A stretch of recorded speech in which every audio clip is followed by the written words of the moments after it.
Another interesting article here that it piques my interest. I love when you have a day that a lot of stories come out, and sometimes it does happen like that, sometimes it doesn't. But today seemed to be one of those days where a lot of stories tie into a lot of the research and stuff that I do. This is one that's, again, highly interesting. It does tie into some of the things we've talked about the different species of humans and some of the genetic manipulation programs that seem to have gone on. And it seems that this evidence becomes more and more backed up by the fact that we find, humanoid remains of, long before we're told humans came into being. So let's go into this now. New human relative roamed Asia 30,000 years ago. Scientists have discovered the DNA code of a human relative recently discovered in Siberia, and it delivered a surprise. The relative roamed far from the cave that holds its only known remains. By comparing the DNA to that of modern populations, scientists found evidence in these Denisovans from more than 30,000 years ago and ranged all across Asia. They apparently interbred with the ancestors of people now living in Melanesia, a group of islands northeast of Australia. There's no signs that the how do you pronounce it? Denisovans, I guess is how you pronounce it. The Denisovans mingled with the ancestors of people now living in Eurasia, which made the modern connection between Siberia and distant Melanesia quite a shock. It is the second report in recent months of you. So that would mean that there were that whoever these people were, they were traveling to island nations from Siberia that were near Australia 30,000 years ago.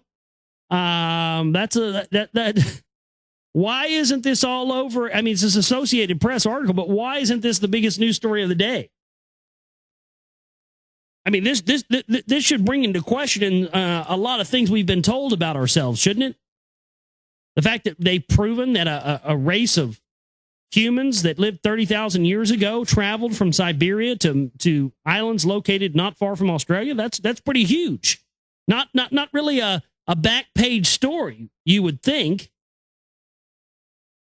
But again, it seems that more and more, these discoveries are being rolled out, and more we're finding these things.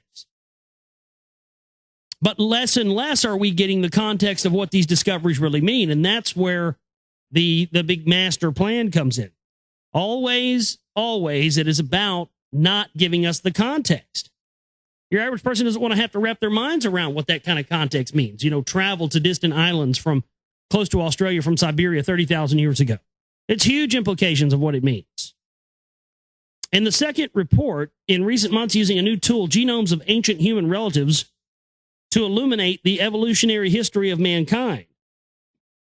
In May, some of the same scientists reported using the Neanderthal genome to show that Neanderthals interbred with ancestors of today's non-African populations. That might have happened in the Middle East after the ancestors left Africa, but before they entered Eurasia. As for the Denisovans, the new work is probably just the start of what can be learned from their genome, said one expert familiar with the research. Eventually, it should provide clues to traits like eye and skin color. And Todd Dazatel of New York University, we're going to be able to piece these people together in the next few years from this genome. The existence of a new human relative was first revealed just 9 months ago from a sampling of DNA recovered from a finger bone discovered in the Denisova cave in southern Siberia. Researchers proposed that the informal name Denisovans for them in the Thursday's issue of the journal Nature, where they report the new results. There's not enough evidence to determine whether or not these people are a distinct species, the researcher said. The genome recovered from the finger bone showed that the Denisovans are more closely related to Neanderthals than to modern humans. This indicates that both of them sprang from a common ancestor on a different branch of the evolutionary family tree than the one leading to modern humans. Ding, ding, ding, ding. Right. Exactly. And again, the context not being given there. The context of it is there were primitive creatures on this planet, and what we were created from was a genetic hybrid of these gods that landed in what is now Iraq thousands of years ago. Apart from the genome, the researchers reported finding a Denisovan upper molar in the cave. Its large size and features differ from the teeth of Neanderthals or early modern humans, both of which lived in the same area at about the same time as the Denisovans. Neither the finger bone nor the tooth can be dated directly, but tests of animal bones found nearby show the Denisovan remains were at least 30,000 years old and maybe more than 50,000 years old. So that means that between 30, we had a species traveling from, human-like species traveling from Siberia to islands near Australia 30,000 to 50,000 years ago, possibly. See, notice how they don't throw that in until you get in the middle of the article. So what does it mean? What is the significance of the revelation of this? And because they continue to come out, don't they? You know, this stuff continues to come out. What is the significance of this? And why does it seem that all of a sudden these discoveries are being made more and more? I go back to some of those things, and I don't, anymore. I don't put my stock 100% or really very much at all anymore in, what has been talked about being the Project Bluebeam documents. I think there's a very real possibility that the Project Bluebeam thing could have been a hoax, but I do like to point out that, we just don't know either way. I anymore. I can't say that I believe they're 100% real. Even anymore, that I can say they're 100% fake. But I will say this: regardless of whether or not the Project Bluebeam documents are real or fake, one thing for sure that we know is that the technology talked about in those documents, we 100% know does exist because it's in the U.S. patent documents. You can look it up. I've seen it before. I don't know where to find them now. But a couple of years ago, I do remember somebody sending me the links or something. But there are U.S. patent documents. I've seen them with my own eyes of holographic technology that can basically use chemtrail technology, barium salt, the barium, by spraying a barium layer, they can turn the sky into a screen using satellites. But regardless of that, and regardless of the validity of the Project Bluebeam documents, whether or not they're real or not, what always stuck out to me and what always does stick out to me, and I've talked about it many times on the show, is the fact that in those Project Bluebeam documents, it says specifically that in the days prior to rolling out this Project Bluebeam, that there would be mass amounts of UFO sightings all over the world. We've seen that over the past several years.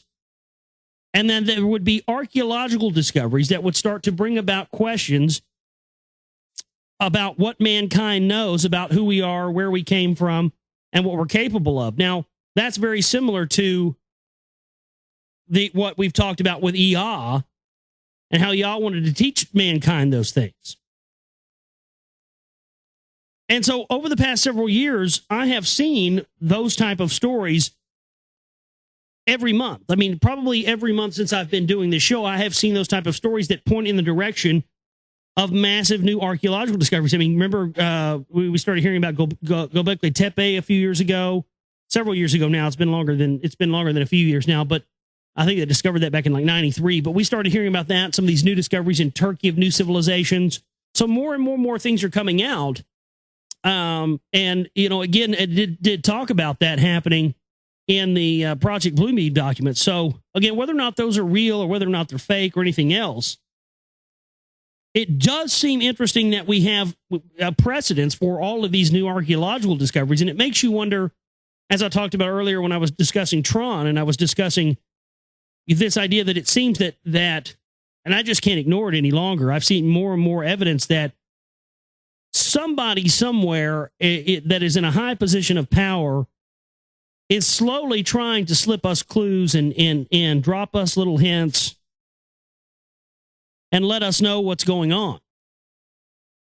And it makes you wonder if those same entities that are involved in the scientific community are now allowing these things to come out. We've seen for years and years and years the programming and the the brainwashing of organized religions. And now what have we seen over the past few years? We've seen big, huge, large attempts to then sort of turn people away from those said religions, while some people stay dogmatically attached to them. And then that makes you think about some of these things in another one of those documents where some people say they're absolutely true and some people say they're absolute a hoax. But these alleged letters that Albert Pike had written to Giuseppe Mazzini, and of course Giuseppe Mazzini was the gentleman who took over the as the head of the worldwide global Illuminati after the death of Albert Pike. And that's what is talked about in these documents, how they would, we're going to create World War III, and they were going to pit, atheists against Christians and the rest of this stuff. And it does, again, it's hard to say that may not be happening when you look at the things that are going on, and when you look at how the idea of science and religion challenging each other are starting to happen more and more, and they're starting to be hinted about in movies, things like the Angels and Demons book and movie that came out by Dan Brown. We also had the Knowing with Nicolas Cage, where you had that dichotomy of science versus religion, with what they're doing with CERN, trying to find the God particle. It just seems that more and more the evidence is going to come out, and that's exactly what Project Bluebeam was talked about being set up to do, was to create these images in the sky of all the different religious deities around the world in all languages, transmitted into people's head through voice-to-skull technology that would say that all the world's religions have been misinterpreted, and that this is what the actual interpretation is, and then all of these deities would merge together in the sky, and we would essentially all be following, some alien, we'd be told it was some alien god that actually, encompasses all the world's religions, and then that's what we would worship, and then that's how they get their one world religion. So I think that what's interesting about a topic like this is the fact that, we get these little things sometimes, like, for instance, like what we talked about, Project Bluebeam, or, the letters from Albert Pike to Giuseppe Mazzini, those kind of things. And you get people on both sides of the spectrum. You get some people that say, oh, they're absolutely true, or absolutely that's a hoax, or whatever else.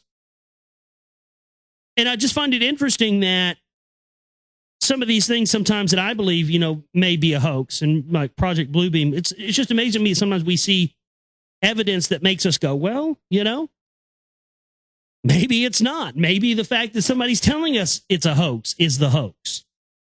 I mean, that's what all this stuff is. It's like layers of the onion. You peel back one, you think you've got to the real truth, and you have to peel it back 3 or 4 more times, and then you're still peeling back layers to try and glean some truth from it. And that's why it's, I think that's why a lot of people find themselves in these, just these argumentative conversations with people about, oh, I'm right, and I have the right answer, and you're wrong, and you have the wrong answer, and people arguing in chat rooms or arguing in real life or whatever else. And the fact of the matter is that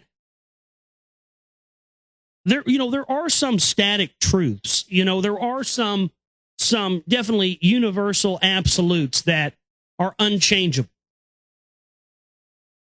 But I got to tell you, it's very hard in every case to think that there is one definitive answer to everything, because, through my research, the things that I definitively believed, 6 months ago or a year ago, I believe the opposite of now, because of more information that I've come across and I've seen. So I think that that's always important to keep in mind, is that we don't want to confuse things that are sort of absolutes and static absolutes with things that are constantly ever changing. Because again, as I've said, there are some things that have happened, and news reports and things that have come out where things that maybe I thought were a hoax are sort of backed up by events and things that we start to see happen in the world, much in the same way that we see this war going on between religion and atheism, and in much in the same way that we see now this thing going on with all these archaeological discoveries and all these things coming out, where now they're sort of, it feels like there's an anticipation. It feels like there's a prepping going on.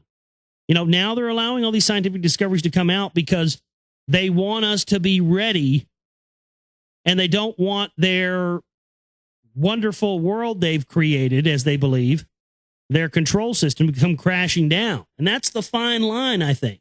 I think that for the next stage of control to happen, the rulers are going to have to inform us of some things that, as it stands right now, the majority of the